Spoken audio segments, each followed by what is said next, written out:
Vipin C Vijayan, നാളെ ഈ മധ്യ കേരളത്തിൽ കൂടി തെരഞ്ഞെടുപ്പ് നടക്കുകയാണ്. എന്ന് വെച്ചാൽ ആലപ്പുഴ, പത്തനംതിട്ട, കോട്ടയം, എറണാകുളം ഈ ജില്ലകളിൽ നാളെ തെരഞ്ഞെടുപ്പ് നടക്കാനിരിക്കുകയാണ്.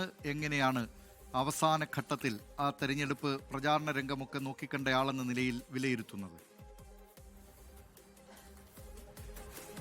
ദിലീപ് കുമാർ, നമ്മൾ ഈ പൊതുജനം കഴുതയല്ല സർ എന്നുള്ള പരിപാടിയിൽ തന്നെ നിരവധി സാധാരണക്കാരുടെ പ്രയാസങ്ങളൊക്കെ തന്നെ റിപ്പോർട്ട് ചെയ്തിട്ടുണ്ട്. പലതരത്തിലുള്ള അവഗണനകൾ, അവർക്ക് വേണ്ടത്ര നീതി കിട്ടിയില്ല എന്നുള്ള സാധാരണക്കാരുടെ പ്രയാസങ്ങളൊക്കെ നമ്മൾ പലതവണ അധികാരികൾ വേണ്ടത്ര ഒന്നും ചെയ്യാത്തതിൻ്റെയൊക്കെ പ്രയാസങ്ങളൊക്കെ നമ്മൾ റിപ്പോർട്ട് ചെയ്തിട്ടുണ്ട്. നാളെ ഇതാ വോട്ടെടുപ്പാണ്. അപ്പോൾ വളരെ കൃത്യമായി തന്നെ ഈ ഒരു സമ്മതിദായക അവകാശം ഉപയോഗപ്പെടുത്തുക എന്നുള്ളത് ഒരിക്കൽ കൂടി നമ്മൾ വോട്ടർമാരോടുകൂടി പറയുകയാണ്. ഈ ഘട്ടത്തിൽ ഏറ്റവും പ്രധാനമായത് വളരെ സജീവമായിട്ടുള്ള ഒരു പ്രചാരണ കാലം തന്നെയായിരുന്നു ഈ ഒരു മാസം എന്നുള്ളത്.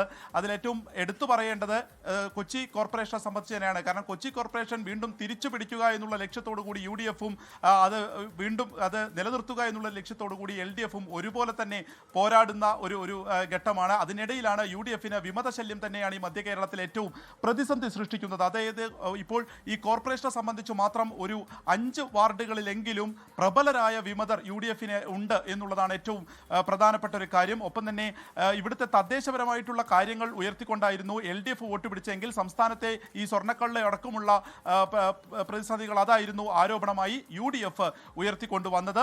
പി രാജീവും അതുപോലെ തന്നെ പ്രതിപക്ഷ നേതാവും നേരിട്ട് ഇവിടുത്തെ കാര്യങ്ങൾ വിലയിരുത്തി ഈ ഒരു തദ്ദേശ തെരഞ്ഞെടുപ്പുമായി ബന്ധപ്പെട്ടിട്ടുള്ള രണ്ടിലെയും ചുക്കാൻ പിടിച്ചത് 2 പ്രധാനപ്പെട്ട നേതാക്കളാണ് എന്നുള്ളതും ഈ കൊച്ചിയെ സംബന്ധിച്ച് ഏറ്റവും പ്രധാനമാണ്. നാളെ ഏകദേശം 2234 വാർഡുകളിലായിട്ടാണ് മത്സരം. 7374 സ്ഥാനാർത്ഥികൾ മത്സരിക്കുകയും ചെയ്യുന്നു. കൂടുതൽ വനിതകളാണ്.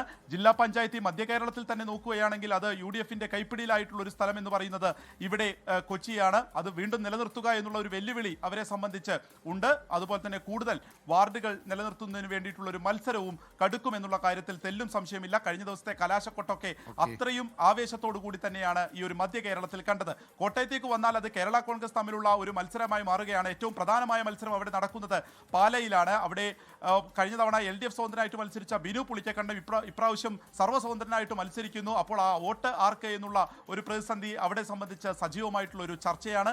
നമ്മൾ എപ്പോഴും പറയാറുണ്ട്, ആലപ്പുഴ എന്ന് പറയുന്നത് LDFിന്റെ ഒരു കുത്തക സ്ഥലം ആയിട്ടാണ്. ഏറ്റവും കൂടുതൽ കൈപ്പിടിയിൽ ഒതുക്കുന്നത് LDF ആയിരിക്കും ഈ ആലപ്പുഴയിൽ എന്നുള്ളത് സജീവമായി നിൽക്കുന്നു. അത് ഇപ്രാവശ്യം മാറ്റിമറിക്കുക എന്നുള്ള ലക്ഷ്യവുമായി UDF അവിടെ കളം നിറഞ്ഞു തന്നെ ഉണ്ടായിരുന്നു. പല പ്രതിസന്ധികളും UDFിന് ആദ്യഘട്ടത്തിൽ ഉണ്ടായിരുന്നു എന്നുണ്ടെങ്കിലും ആ പ്രശ്നങ്ങൾ, വിമതശല്യങ്ങൾ, പ്രയാസങ്ങൾ മറികടക്കാൻ ആലപ്പുഴയിൽ കഴിഞ്ഞിട്ടുണ്ട്. പക്ഷേ കോൺഫിഡൻസിൽ തന്നെയാണ് LDFും ഉള്ളത്. അങ്ങനെ സജീവമായിട്ടുള്ള ഒരു പ്രചാരണ കാലഘട്ടത്തിന് ശേഷം നാളെ ഇപ്പോൾ പോളിംഗ് ബൂത്തിലേക്ക് മധ്യ കേരളം കടക്കുകയാണ്. രാവിലെ 7 മണി മുതൽ തന്നെ വോട്ടെടുപ്പ് ആരംഭിക്കും. അതിന്റെ എല്ലാ ഒരുക്കങ്ങളും പൂർത്തിയായി. ദിലീപ് കുമാർ, ലോകത്തെവിടെയായാലും ഏത് സമയത്തും 24 വാർത്തകളും ഓഗ്മെന്റഡ് റിയാലിറ്റി പാക്കേജുകളും എക്സ്പ്ലെയിനറുകളും വിശദമായി കാണാൻ ഞങ്ങളുടെ YouTube ചാനൽ നിങ്ങൾക്ക് സബ്സ്ക്രൈബ് ചെയ്യാം.